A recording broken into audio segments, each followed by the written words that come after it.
ರಾಜ್ಯ ಸರ್ಕಾರದ ಮಹತ್ವಾಕಾಂಕ್ಷೆ ಯೋಜನೆ ಆದಂಥ ಗೃಹಲಕ್ಷ್ಮಿ ಯೋಜನೆ ಬರ್ತಾ ಇಲ್ಲ ಅಂದ್ಬಿಟ್ಟು ಇಬ್ಬರು ಮಹಿಳೆಯರು ಒಂದು ಹೈಕೋರ್ಟ್ಗೆ ಪಿ ಎ ಎಲ್ ಅನ್ನು ಸಲ್ಲಿಕೆ ಮಾಡಿರುವಂಥದ್ದು. ಕಳೆದ ವರ್ಷದ ಏಪ್ರಿಲ್ ಮತ್ತು ಮೇ ತಿಂಗಳ ಕಂತಿನ ಹಣ ಬಿಡುಗಡೆ ಮಾಡಿಲ್ಲ ಅಂತ ಹೇಳ್ಬಿಟ್ಟು ಪಿ ಎಲ್ ಅನ್ನು ಸಲ್ಲಿಸಿರುವಂಥದ್ದು. ವಕೀಲರಾದಂಥ ಪ್ರದೀಪ್ ಕುಮಾರ್ ಮೂಲಕ ಹೈಕೋರ್ಟ್ಗೆ ಪಿ ಎಲ್ ಅನ್ನು ಸಲ್ಲಿಕೆ ಮಾಡಿರುವಂಥದ್ದು. ಈ ಬಗ್ಗೆ ಸರ್ಕಾರಕ್ಕೂ ಸಹ ಕಳೆದ ವಿಚಾರಣೆಯಲ್ಲಿ ನೋಟಿಸ್ ಜಾರಿಯಾಗಿರುವಂಥದ್ದು. ಈ ಬಗ್ಗೆ ಮಾತಾಡೋಕ್ಕೆ ನಮ್ಮ ಜೊತೆಗೆ ಅಡ್ವೊಕೇಟ್ ಆದಂಥ ಪ್ರದೀಪ್ ಕುಮಾರ್ ಅವರು ಇದ್ದಾರೆ. ಅವ್ರನ್ನೇ ಕೇಳೋಣ ಯಾವ ರೀತಿ ಪಿ ಎ ಸಲ್ಲಿಕೆ ಮಾಡಿದ್ರು ಮತ್ತು ಮಹಿಳೆಯರ ಒಂದು ಅಪೀಲ್ ಏನಿತ್ತು ಅನ್ನೋದ್ರ ಬಗ್ಗೆ. ಸರ್, ಈಗ ಒಂದು ನೀವು ಹೈಕೋರ್ಟ್ಗೆ ಪಿ ಎಲ್ ಸಲ್ಲಿಕೆ ಮಾಡಿರುವಂಥದ್ದು, ಸೊ ಮೊನ್ನೆ ಹಿಯರಿಂಗಲ್ಲಿ ಸರ್ಕಾರಕ್ಕೆ ನೋಟಿಸ್ ಆಗಿದೆ. ಏನು ಒಂದು ಅಪೀಲ್ ಇತ್ತು ಸರ್? ಪ್ರೇಯರ್ಸ್ ಏನಿತ್ತು? ಈಗ ನಮ್ದೇನು ಪ್ರೇಯರ್ ಅಂತಂದರೆ, ಈಗಾಗಲೇ 2 ತಿಂಗಳು ಸ್ಕಿಪ್ ಆಗಿದೆ ಅನ್ನೋದ್ರ ಬಗ್ಗೆ. 2 ತಿಂಗಳು ಸಹಾಯಧನ ಹೆಣ್ಮಕ್ಳಿಗೆ ಗೃಹಲಕ್ಷ್ಮಿ ಯೋಜನೆ ಅಡಿ ಹೋಗಿಲ್ಲ, ಇಡೀ ರಾಜ್ಯಾದ್ಯಂತ ಹೆಣ್ಮಕ್ಳಿಗೆ ಹೋಗಿಲ್ಲ ಅನ್ನುವ ಬಗ್ಗೆ ಈಗಾಗಲೇ ಜನತಾದಳ JDS ಪಕ್ಷ ಹೌಸಲ್ಲೂ ಕೂಡ ಪ್ರಶ್ನೆ ಎತ್ತಿದೆ. ಹಾಗೆ ನಮ್ಮ ಮಿತ್ರ ಪಕ್ಷವಾದಂಥ BJPಯು ಕೂಡ ಮಹೇಶ್ ತೆಂಗಿನಕಾಯಿ ಅವರು ಕೂಡ ಪ್ರಶ್ನೆ ಮಾಡಿದ್ದಾರೆ. ನಮ್ಮ JDS ಪಕ್ಷದಿಂದ ಸ್ವರೂಪ್ ಪ್ರಕಾಶ್, ಹಾಸನ ವಿಧಾನಸಭಾ ಕ್ಷೇತ್ರದ ಶಾಸಕರಾದ ಸ್ವರೂಪ್ ಪ್ರಕಾಶ್ ಅವರು ಕೂಡ ಪ್ರಶ್ನೆಯನ್ನು ಕೇಳಿದ್ದಾರೆ.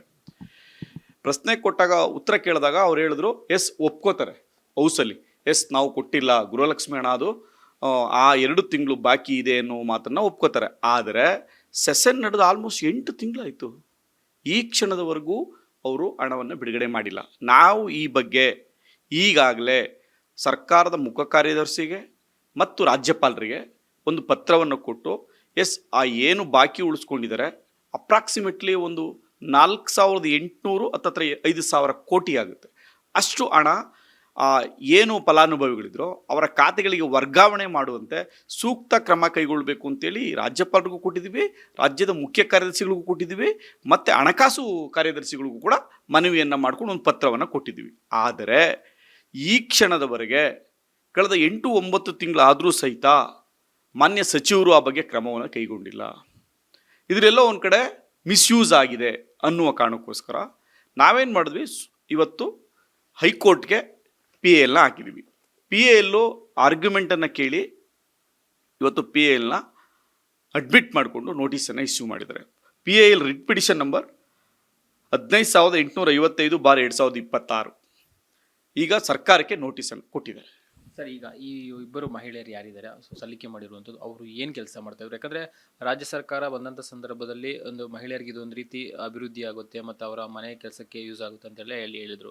ಆದರೆ ಈಗ 2 ತಿಂಗಳಿಂದ ಬರ್ತಾ ಇಲ್ಲ, ಮಹಿಳೆಯರಿಗೆ ಏನು ತೊಂದರೆಗಳಾಗ್ತಾ ಇದೆ ಅಂತ ಸರ್? ಅಲ್ಲ, ಈಗ ಏನಾಗಿದೆ, ಈ 2 ತಿಂಗಳು ಬರ್ತಾ ಇಲ್ದದ್ದು ಯಾವ ಕಾರಣಕ್ಕೋಸ್ಕರ ಸ್ಕಿಪ್ಪೇ ಮಾಡಿದ್ದಾರೆ. ಇದ್ರ ಮೋಸ, ಇದು ಚೀಟಿಂಗ್. ಇದು ಯಾಕೆ ಅಂತಂದರೆ, ನೀವು ನೋಡಿ ಇಲ್ಲಿ ಅವರು 2024-25 ಕೊಡ್ತಾರೆ ದುಡ್ಡು, ಸಮಸ್ಯೆ ಇಲ್ಲ. 2025ರಲ್ಲಿ 25-26ನೇ ತಿಂಗಳಲ್ಲಿ ಒಂದು ಮಾರ್ಚ್ ತಿಂಗಳನ್ನ ನೋಡಿ, ಇದು ಮಾರ್ಚ್ ತಿಂಗಳಲ್ಲಿ ನೋಡಿ 3ನೇ ಕಂತು ಹಾಕ್ಬೇಕಾಯ್ತಲ್ಲ, ಮತ್ತು 3 ಮತ್ತು 4ನೇ ತಿಂಗಳನ್ನ ಸ್ಕಿಪ್ ಮಾಡ್ತಾರೆ. ಇದು ಹೆಂಗೆ ಸ್ಕಿಪ್ ಮಾಡ್ತಾರೆ ಅಂದರೆ, ಈಗ ಹೆಣ್ಮಕ್ಳಿಗೆ 3 ತಿಂಗಳಿಗೂ 4 ತಿಂಗಳಿಗೆ 2 ಕಂತು 3 ಕಂತು ಒಟ್ಟಿಗೆ ಹಾಕಿದ್ರಲ್ಲ, ಆ ಒಟ್ಟಿಗೆ ಹಾಕಿದಾಗ ಅವ್ರಿಗೆ ಗೊತ್ತಾಗ್ಲಿಲ್ಲ ಅದು ಯಾವ ರೀತಿ ಬಂತು, ದುಡ್ಡು ಎಷ್ಟು ಬಂತು ಅಂತ ಲೆಕ್ಕ ಹಾಕೊಳ್ಳಿಲ್ಲ. ಆಮೇಲೆ ಇದನ್ನೇನಾಗಿದೆ, ಹೆಣ್ಮಕ್ಳು ಹೋಗಿ ಎಲ್ಲಾದರೂ ಕೇಳೋಕ್ಕೆ ಇದಕ್ಕೆ ಸಂಬಂಧಪಟ್ಟಂಥ ಇಲಾಖೆ ಇಲ್ಲ, ಅಲ್ಲಿ ಸಂಬಂಧಪಟ್ಟಂಥ ಅಧಿಕಾರಿ ಇಲ್ಲ. ಎಸ್, ಗೃಹಾಲಯ ಇಲಾಖೆಗೆ ಸಂಬಂಧಪಟ್ಟಂಗೆ, ಗೃಹಲಕ್ಷ್ಮಿ ಇಲಾಖೆಗೆ ಸಂಬಂಧಪಟ್ಟಂಗೆ ಯಾವುದಾದ್ರೂ ಅಧಿಕಾರಿ ಇದ್ದಿದ್ರೆ, ಸಂಬಂಧಪಟ್ಟಂಗೆ ತಾಲೂಕು ಮಟ್ಟದಲ್ಲೋ ಜಿಲ್ಲಾ ಮಟ್ಟದಲ್ಲೋ ಅಧಿಕಾರಿ ಇದ್ದರೆ ಹೋಗಿ ಅವ್ರನ್ನ ಕೇಳಿರೋರು. ಕೇಳೋಕ್ಕೆ ಆಪ್ಷನ್ನೇ ಇಲ್ವಲ್ಲ. ಇದೊಂದು ಫ್ರೀ ಬಿ ಸ್ಕೀಮಲ್ಲಿ ಸರ್ಕಾರ ಮಾಡಿರ್ತಕ್ಕಂಥದ್ದು. ಅದಕ್ಕೆ ಕೋರ್ಡಿನೇಟ್ ಮಾಡೋಕ್ಕೆ ಒಂದು ಟೀಮ್ ಇದೆ. ಆ ಟೀಮು ಏನಾಗಿದೆ, ಅವರು ಆ ಕಾಂಗ್ರೆಸ್ ಪಕ್ಷದ ಏಜೆಂಟ್ರುಗಳು ಬರಲ್ಲ, ಕಾಂಗ್ರೆಸ್ ಪಕ್ಷದ ಕಾರ್ಯಕರ್ತನೇ ಅಪಾಯಿಂಟ್ ಮಾಡ್ಕೊಂಡವ್ರೆ ಇಂಪ್ಲಿಮೆಂಟ್ ಮಾಡೋಕ್ಕೆ. ಸೊ ಅವ್ರನ್ನ ಕೇಳಿದ್ರೆ ಅವ್ರು ಎಲ್ಲಿ ಮಾಡ್ತಾರೆ? ಸೊ ಇದು ಹಾಗಾಗಿ ಎಲ್ಲೋ ಒಂದು ಕಡೆ ಈ 2,000 ರೂಪಾಯಿ 2 ಕಂತುಗಳನ್ನು ಮಿಸ್ಯೂಸ್ ಮಾಡ್ಕೊಂಡಿದ್ದಾರೆ. ಅಪ್ರಾಕ್ಸಿಮೇಟ್ಲಿ 5,000 ಕೋಟಿಯನ್ನು ಈ ಸರ್ಕಾರ ದುರುಪಯೋಗಪಡಿಸ್ಕೊಂಡಿದ್ದಾರೆ. ಹೆಣ್ಮಕ್ಳಿಗೆ ಕೊಡ್ಬೇಕು. ಇವತ್ತು ಹೆಣ್ಮಕ್ಳು ಏನು ಮಾಡಿದ್ದಾರೆ, ಪ್ರತಿ ತಿಂಗಳು 2,000 ಬರುತ್ತೆ ಅಂತ ಏನೋ ಒಂದು ಕಮಿಟ್ಮೆಂಟ್ ಮಾಡ್ಕೊಬಿಟ್ಟಿರ್ತಾರೆ. ಎಲ್ಲರೂ ಮಾಡ್ಕೊಳ್ದೇ ಇರ್ಬೋದು. ಈಗ 2,000 ರೂಪಾಯಿ ಬರುತ್ತೆ ಅನ್ನೋ ಕಾರಣಕ್ಕೋಸ್ಕರ ಅದು ಚೀಟಿ ಕಟ್ಟೋದಿರ್ಬೋದು, ಇನ್ನೊಂದು ಯಾವುದೋ ಒಂದು ಕೆಲಸಕ್ಕೆ ಅವರು ಅದನ್ನು ಮಾಡ್ಕೊಬಿಟ್ಟಿರ್ತಾರೆ. ಸೊ ಈಗ ಇವರು ಈ ರೀತಿ ಸ್ಕಿಪ್ ಮಾಡಿ ಮೋಸ ಮಾಡಿದಿದೆಯಲ್ಲ, ಇದು ಭಾಳ ದೊಡ್ಡ ಅಗೌರವ ಮತ್ತು ಇದು ಸರ್ಕಾರಕ್ಕೆ ಶೋಭೆ ತರ್ತಕ್ಕಂಥ ವಿಚಾರ ಅಲ್ಲ ಇದು. ಯಾಕೆಂದರೆ ಪ್ರೀಬಿ ಸ್ಕೀಮಲ್ಲಿ ನೀವು ಮೋಸ ಮಾಡ್ತೀರಿ, ಚೀಟ್ ಮಾಡ್ತೀರಿ ಅಂತಂದರೆ ಸರ್ಕಾರಕ್ಕೆ ಇದು ನಾವು ಮನವಿ ಮಾಡಿಕೊಂಡ್ರೆ ನೀವು ಕೊಡ್ತಾ ಇಲ್ಲ ಅಂದರೆ ಏನರ್ಥ? ಈಗ ಹೌಸಲ್ಲಿ ಕೇಳಿದ್ದೀವಿ, ಹೊರಗಡೆ ನೀವು ಅಪೀಲ್ ಮಾಡ್ಕೊಂಡಿದ್ದೀವಿ, ರೆಪ್ರೆಸೆಂಟೇಷನ್ ಕೊಟ್ಟಿದ್ದೀವಿ, ಆದಾಗ್ಯೂ ನೀವು ಕೊಡ್ತಾ ಇಲ್ಲ ಅಂದರೆ ಏನರ್ಥ? ನೀವು ಬಂಟ ಸರ್ಕಾರ ಅಂತ ಅರ್ಥ. ಸರ್, ಈಗ ಮಹಿಳೆಯರಿಗೆ ಹಣ ಬಿಡುಗಡೆ ಆಗ್ತಾ ಇಲ್ಲ ಎಂದ್ರಿಂದ ಸಾಕಷ್ಟು ಮಹಿಳೆಯರಿಗೂ ಸಹ ಇದು ಹೋಗಿರೋದಿಲ್ಲ. ಯಾಕಂದರೆ ನೀವು ನಿಮ್ಮ ಬಳಿ ಬಂದಾಗ ಮಹಿಳೆಯರು ಏನು ಅಳಲನ್ನು ತೋಡ್ಕೊಂಡಿದ್ರು ಸರ್? ಈಗ ಅವ್ರು ಏನು ಹೇಳಿದ್ರು ಅಂದರೆ, ಇದಕ್ಕೆ ಸಂಬಂಧಪಟ್ಟಂಗೆ ನಾವು ಎಲ್ಲ ಡಾಟಾ ಹಾಕಿದ್ದೀವಿ. ನಾವು ಇನ್ನು ಇದರಲ್ಲಿ RTL ತೆಗೆದುಕೊಂಡು ಯಾವ್ಯಾವ ತಿಂಗಳು ಇವರು ಸ್ಕಿಪ್ ಮಾಡಿದ್ದಾರೆ, ಯಾವ್ಯಾವ ತಿಂಗಳು ಅವ್ರು ಕೊಟ್ಟಿಲ್ಲ, ಎಷ್ಟು ಫಲಾನುಭವಿಗಳಿಗೆ ಹೋಗಿಲ್ಲ ಅನ್ನೋದನ್ನ ಇಡೀ ಪ್ರಕರಣದ ಒಟ್ಟು ಮಾಹಿತಿಯನ್ನು ಕಲೆಕ್ಟ್ ಮಾಡಿ ಹಾಕಿದ್ದೀವಿ ನಾವು. ಒಟ್ಟು ಅದನ್ನು ಟ್ರಾನ್ಸ್ಲೇಟ್ ಕೂಡ ಮಾಡಿ ಮುಖ್ಯ ನ್ಯಾಯಾಧೀಶರಿಗೆ ನಾವು ಎಲ್ಲ ಮಾಹಿತಿಯನ್ನು ಕೊಟ್ಟಿದ್ದೀವಿ. ಮತ್ತು ಏನು ಹೌಸಲ್ಲಿ ಡಿಸ್ಕಸ್ ಆಗಿತ್ತಲ್ಲ, ಹೌಸಲ್ಲಿ ಕ್ವಶನ್ ಕೇಳಿದ್ರು, ಕ್ವಶನ್ಗೆ ಅವ್ರಿಗೆ ಉತ್ತರ ಕೊಟ್ಟಿದ್ರಲ್ಲ, ಆ ಕಾಪಿಯನ್ನು ಕೂಡ ಹೈಕೋರ್ಟ್ಗೆ ಹಾಕಿದ್ದೀವಿ. ಅಂದರೆ ಸರ್ಕಾರ ಹಿಮ್ಸೆಲ್ಫ್ ಒಪ್ಕೊಂಡಿದೆ, ಕೊಟ್ಟಿಲ್ಲ ಅಂತ. ಆದರೆ ನಾವು ಕೇಳ್ತಾ ಇರೋದು ಯಾಕೆ ಹಾಕಿಲ್ಲ ಅಂತ. ಈಗ ಕೊಟ್ಟಿಲ್ಲ ಅಂತ ಸರ್ಕಾರನೇ ಒಪ್ಕೊಂಡಾಗಿದೆ. 2 ತಿಂಗಳು ನಾವು ಕೊಟ್ಟಿಲ್ಲ, ಹೌದು ಸ್ಕಿಪ್ ಆಗಿದೆ, ಅದೇನೋ ಓವರ್ ಲ್ಯಾಪ್ಸ್ ಆಗಿದೆ, ಫೈನಾನ್ಸ್ ಆಡಿಟ್ ಇಯರು ಅದು ಏನೇನೋ ಹೇಳಿದ್ರು ಯಾರೋ ಸಂಬಂಧಪಟ್ಟಂಥ ಗೃಹ ಸಚಿವರು. ಆದರೆ ಹೌದು ಆಯಿತು, ಅದಾಯ್ತಲ್ಲ, ಉತ್ತರ ಇದುವರೆಗೆ ಅವ್ರಿಗೆ ಹಣ ಯಾಕೆ ವರ್ಗಾವಣೆ ಆಗಿಲ್ಲ? ಪ್ರಶ್ನೆ ಅದು. ಹಣ ವರ್ಗಾವಣೆ ಆಗಿಲ್ಲ, ಈ ಪ್ರಶ್ನೆಯನ್ನು ಕೇಳಾಗಿಯೂ ಉತ್ತರ ಕೊಟ್ಟಾಗಿಯೂ ಹಣ ವರ್ಗಾವಣೆ ಆಗಿಲ್ಲ. ಆ ಕಾರಣಕ್ಕೋಸ್ಕರ PL ಹಾಕಿದ್ವಿ. ಸರ್, ಈ ಸಂಬಂಧಪಟ್ಟಂಗೆ ಸೆಷನ್ನಲ್ಲಿ ಸಹ ಸಂಬಂಧಪಟ್ಟಂತ ಸಚಿವರು ಸಹ ಉತ್ತರ ಕೊಟ್ಟಿದ್ದಾರೆ ಆಗಿಲ್ಲ ಅಂದ್ಬಿಟ್ಟು. ಆದ್ರೂ ಅದಾದ್ಮೇಲೆ ನೀವೇನಾದ್ರು ಮಹಿಳೆಯರೇನಾದ್ರು ಅವರು ಸಚಿವರನ್ನ ಭೇಟಿ ಮಾಡೋದು, ಅವ್ರಿಗೆ ಮನವಿ ಮಾಡುವಂಥದ್ದು ಏನೋ ಕೆಲಸ ಆಗಿದೆಯಾ ಅಂತ? ನಾವು ಸಂಬಂಧಪಟ್ಟಂತ ಸಚಿವರನ್ನ ನಾವು ಮನವಿ ಮಾಡಿಲ್ಲ. ಯಾಕೆಂದ್ರೆ ಲಕ್ಷ್ಮೀ ಹೆಬ್ಬಾಳ್ಕರ್ ಅವರನ್ನ ಭೇಟಿ ಮಾಡಿ ಪ್ರಯೋಜನ ಇಲ್ಲ. ಯಾಕೆಂದ್ರೆ ಅವ್ರು ಉತ್ತರ ಕೊಟ್ಟ ಮೇಲೆ ಅವ್ರ ಜವಾಬ್ದಾರಿ ಇತ್ತು. ಒಬ್ಬ ಜವಾಬ್ದಾರಿ ಸಚಿವರಾಗಿದ್ರೆ ಆ ಸೆಷನ್ ಮುಗಿಯೋಷ್ಟರದ್ದು ಒಂದು ಫೋನ್ ಕಾಲಲ್ಲಿ ಡೆಪಾಸಿಟ್ ಆಗುವಂಥದ್ದು ಪ್ರಕ್ರಿಯೆ. ಆದರೆ ಇವ್ರ ಉದ್ದಟತನ ಎಷ್ಟಿದೆ ಅಂತಂದರೆ, ಕ್ವಶನ್ ಕೇಳಿ ಕ್ವಶನ್ ಆಗಿ ಇದಾಗಲೇ ಆಲ್ಮೋಸ್ಟ್ 6-7 ತಿಂಗಳಾದರೂ ಈ ಕ್ಷಣದವರೆಗೂ ಹಾಕಿಲ್ಲ. ಆ ಕಾರಣಕ್ಕೋಸ್ಕರ ನಾವು ಸರ್ಕಾರದ ಮುಖ್ಯ ಕಾರ್ಯದರ್ಶಿಗಳನ್ನು, ಸರ್ಕಾರದ ಹಣಕಾಸು ಇಲಾಖೆಯನ್ನು ಮೇಂಟೈನ್ ಮಾಡತಕ್ಕಂಥ ಕಾರ್ಯದರ್ಶಿಗಳನ್ನು ನಾವು ಭೇಟಿ ಮಾಡಿ ಅವ್ರಿಗೆ ಮನವಿಯನ್ನು ಸಲ್ಲಿಸಿದ್ದೀವಿ. ಇದ್ರ ಜೊತೆಗೆ ರಾಜ್ಯಪಾಲರಿಗೂ ಕೂಡ ನೀವು ಅವ್ರಿಗೂ ನಿರ್ದೇಶನ ನೀಡಿ ಈ 2 ತಿಂಗಳ ಅವಧಿ ಮಿಸ್ ಆಗಿದೆ ಅಂತ ಹೇಳಿ ಅವ್ರಿಗೂ ಕೂಡ ಒಂದು ಮನವಿಯನ್ನು ಸಲ್ಲಿಸಿದ್ದೀವಿ. ಸರ್, ಈಗ 2 ತಿಂಗಳ ಹಣ ಹಾಕಿಲ್ಲ, ಏನಾಗಿರ್ಬೋದು ಸರ್? ಯಾಕಂದ್ರೆ ಬೇರೆ ಫಂಡ್ ಏನಾದರೂ ಯೂಸ್ ಮಾಡ್ಕೊಂಡಿರ್ಬೋದು ಅಥವಾ ಏನಾಗಿರ್ಬೋದು ಅಂತ ನಿಮ್ಗೆ ಹಾಗೆ STPS ಹಣವನ್ನು ದುರುಪಯೋಗ ಪಡಿಸ್ಕೊಂಡು ಬೇರೆ ಯಾವುದಕ್ಕೋ ಚುನಾವಣಾ ವೆಚ್ಚಕ್ಕೆ ಉಪಯೋಗಿಸ್ಕೊಂಡ್ರೋ ಹಾಗೆ ಈ ಹಣವು ಕೂಡ ದುರುಪಯೋಗ ಆಗಿದೆ.